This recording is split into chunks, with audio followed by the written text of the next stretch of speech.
Okay, calm down. Wanted to ask you finally about Vote Pact, what Vote Pact is, how you thought of it, and what you think it can do. Votepact is a super strategic way of voting. So that instead of one person self-loathingly voting for Harris and another self-loathingly voting for Trump, they pair up and both vote for the non-genocidal candidates of their choice, um, so that you're voting for something that you believe in, but you're not doing it in a way that would help the candidate that you hate the most. So this is a way, for example, for a left liberal person to find a right-leaning person in their life, and instead of voting for Harris because they feel like they must stop Trump at all costs, that they pair up with a person who might vote for Trump and both vote for whatever it is, Green Party or Libertarian, or they can vote for the same candidate, they can vote for other candidates, whatever their actual preference is. It's a strategy that takes some work, but what's the old Bob Marley quote? When the power of love exceeds the love of power, we'll know peace. And this is a way for anyone and everyone to deal a serious blow to the system. Now, if you're already planning on voting for a non-genocidal candidate, A, congratulations, but B, your role in this could be pivotal because you can start pairing people up, especially people who start pestering you about why you're voting for a candidate that has no chance of winning. Then you tell them, because I don't, why are you voting for a genocidal candidate? And they'll say, because the other guy is worse. And you'll say, well, you can pair up with somebody else on the other side. Now, and this could, at least theoretically, snowball. And unlike other voting strategies, it is not a attempt to lessen the damage of third parties. It literally opens the door to actual victory for third-party candidates. Now, I don't know if the candidates that we've got in the field right now are up to it, but they could be.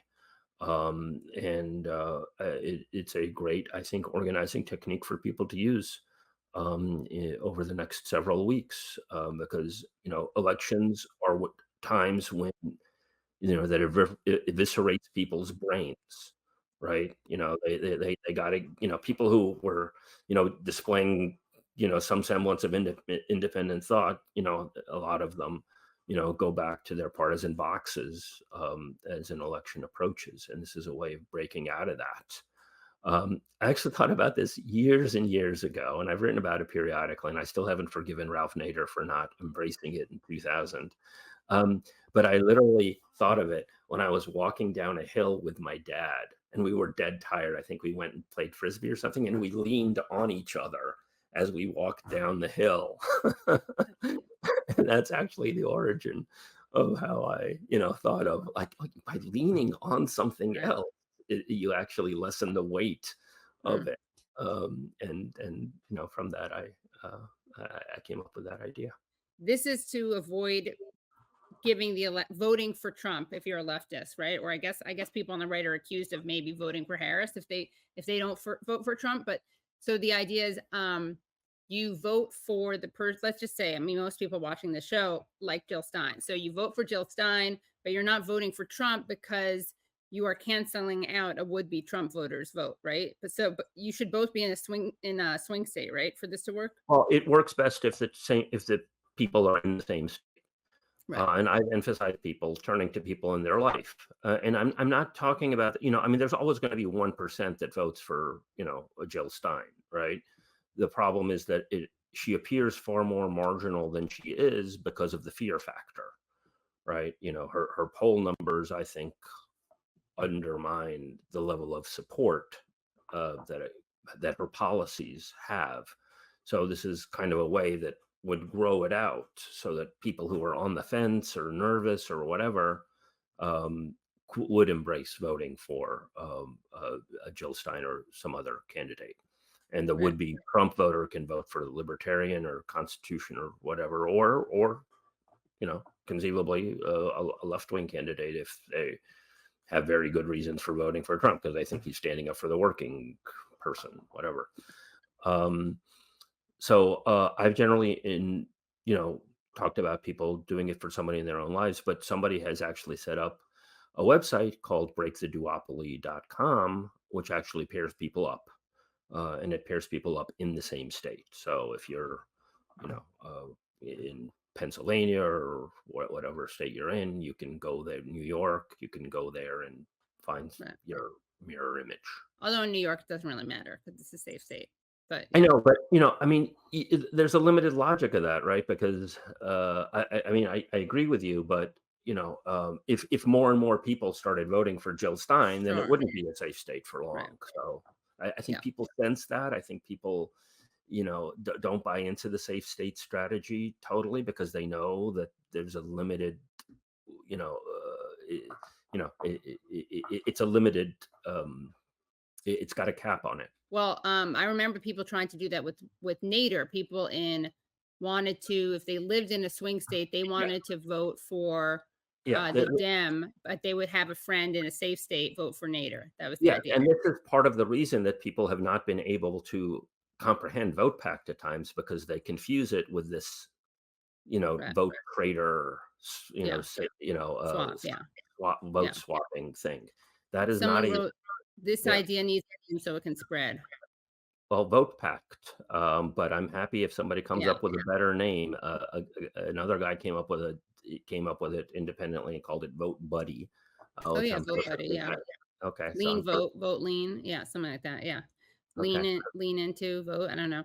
If Lean in. somebody wants to rebrand it, actually, somebody did rebrand this as the Balanced Rebellion, a group that was backing Gary Johnson in 2016, and they actually set up a very slick web page and had a very witty video with the dead Abe Lincoln, and got like 30 something million views on Facebook. Oh, People don't remember this. Gary Johnson, the Libertarian candidate in 2016, which was not a very attractive candidate in some ways, he was actually the most successful third party run since Perot. He outdid Nader. wow. Yeah, Well, I think in part because of the Balanced Rebellion thing. I wanted to ask you final question. Do you think that there is a substantive difference between a Trump president and a Harris president specifically when it comes to Palestine? I don't know. I don't know what their actual policies are going to be. It's possible that Trump could be worse. I know that most people on the left scoff at that but I mean, so far we have not seen Israel forcibly displace Palestinians from Gaza and the West Bank. It's not inconceivable to me that Trump could greenlight that and could try to pay off Sisi and Egypt to do that. But it's also not inconceivable that the Democrats could do that after the election, right? So, I mean, I think that the establishment instrumentalizes every political figure.